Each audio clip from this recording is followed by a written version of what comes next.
Byron trying to hold tough there, and Kyle Larson has moved up into the points. Into the top 10 here as we're coming to 1 to go in stage 2.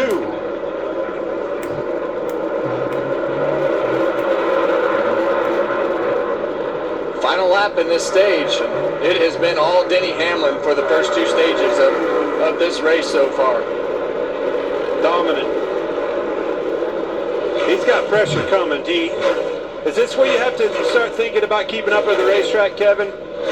Easy to get complacent leading, but that may be pretty fast, definitely too. puts you in a position to where you have to think about it. And sometimes you get to a certain point, and you just make adjustments at this racetrack, but we'll see.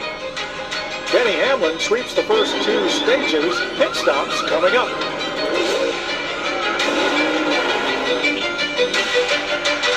The finest luxury. That's awesome. That's great. And that's how you know. You know, how do you know what your product is unless you go out there and experience it, in my opinion, and I'm so glad that they go out and made that step and learned firsthand. I don't want to have a survey to tell me that. I'll go out and experience it myself. I remember back in the day, Mike Kellen used to get on golf carts all the time and drive around through the infield and see what people are interested in, what's working, what's not. It's what it takes. So a great initiative, and they said they learned a lot, found some things that could be improved, made a lot of notes.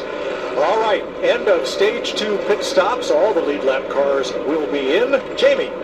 And Joey Logano in the 22 pits from third, said he's a little bit tight to fire off, just like the last run. He really wants to focus, though, on the drive off, wants to help out with a little air pressure and 4 tires. See William Byron in the 24, says the car is good, wants to be a little bit more secure on entry so he can be a little more aggressive at both ends of the track. Regan.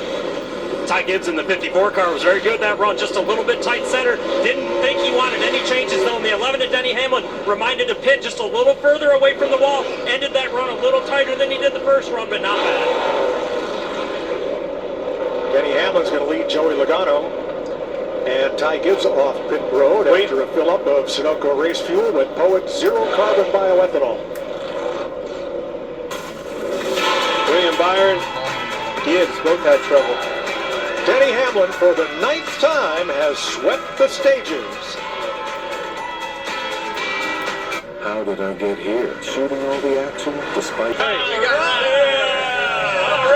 you very much. I'm glad I was around watching your career start and finish. Yeah, well, thank you. Yeah, that's a lot of fun.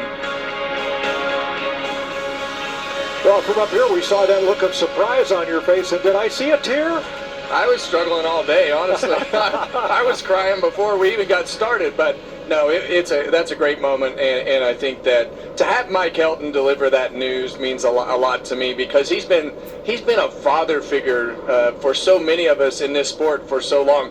Been such a key element of what made NASCAR what it is today. But to have him deliver that news and you know, have that Hall of Fame nominee out there is pretty cool. Well, my favorite is that he didn't know what to say. He was speechless. I feel like I get set up on our shows more than anywhere else that I go, for sure. So here's the 10 nominees for this year's class. Well, a hell of a list, Kevin. 2 will be elected, and the vote is 2 days after we end our Fox part of the season at Dover with the All-Star race. All right, today, Denny Hamlin, starting from the pole, has led all but 6 laps. He's put on a clinic. He has, and we knew that when he qualified on the pole, had the first pit box, and knowing the success that he's had at this particular racetrack, that he was going to be hard to beat. Well, he's just got this confidence about him. Everything's smooth sailing around him and Toyota, the teammates. But I'm going to tell you, somebody's going to give him trouble, and I think Roger Penske's going to be a part of that. Okay, I got to sell the Penske organization because they're all fast, but this car right here, ladies and gentlemen, Logano finally in second, going to line up on his outside. Let's see what he's made of. And that's what champions do, right? Like, you have a miserable week last week at Darlington. You get lapped 3 times, and now you come back the next week here at Martinsville and put yourself on the front row to start stage 3. Now, a couple drivers had trouble, Larry, on their pit stops. Yeah, William Byron, you're going to see him come in. There's going to be issues when they get to the left side. They didn't get the left side up, and he couldn't get the left front off. That was a 16-1, goes from 5th to 13th. Ty it, Gibbs boy. as well. He only lost one spot. Someone else that lost several spots, Tyler Reddick, 14-9, went from 7th to 15th. Pit road not good for a lot of them that stop, Mike. And we've seen it so many times this year. Meanwhile, the best pit crew in the sport